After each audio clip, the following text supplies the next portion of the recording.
ఇవి స్వాతంత్ర్యానికి ముందు కాలం. దేశంలో ఆర్థిక పరిస్థితి గందరగోళంగా ఉంది.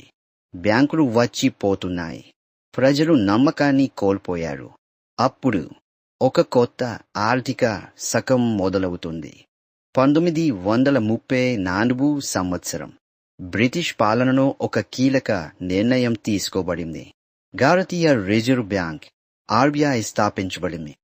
ఏప్రిల్ 1, 1935న ముంబైలో మొదటిసారి తలెత్తిన ఈ సంస్థ అప్పటినుంచి దేశ ఆర్థిక వ్యవస్థకు పునాది వేసింది.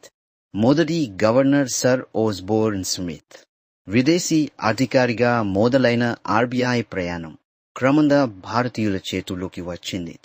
నోట్ల ముద్రణ, బ్యాంకింగ్ నియంత్రణ, ఆర్థిక స్థిరత ఇవన్నీ ఆర్బీఐ నిబంధనల్లో భాగం అయ్యాయి.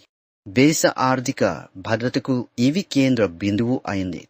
రెండవ ప్రపంచ యుద్ధం, స్వాతంత్ర్య పోరాటం, పాకిస్తాన్ వెళ్ళిపోయినప్పటి ఆర్థిక సంక్షోభం ఇవన్నీ ఎదుర్కొంటూ ఆర్బీఐ తన స్థిరతను నిలబెట్టుకుంది. ఆర్బీఐ కేవలం ఓ బ్యాంక్ కాదు, ఇది ప్రజల విశ్వాసానికి నిదర్శనం, భారత ఆర్థిక స్వాతంత్ర్యానికి మెట్టుముద్ర. ఇది కేవలం ప్రారంభం మాత్రమే. రాబోయే ఎపిసోడ్లలో మీరు చూసేందుకు సిద్ధంగా ఉండండి ఎలా ఆర్బీఐ భారతదేశానికి ఆర్థికంగా మార్గనిర్దేశం చేసింది. Watch on JioStar. ఇది ఆర్బీఐ, భారతీయ రిజర్వ్ బ్యాంక్ కథ, మన డబ్బు వెనుక ఉన్న నిజం. తదుపరి ఎపిసోడ్లో కలుద్దాం. Like, share and subscribe.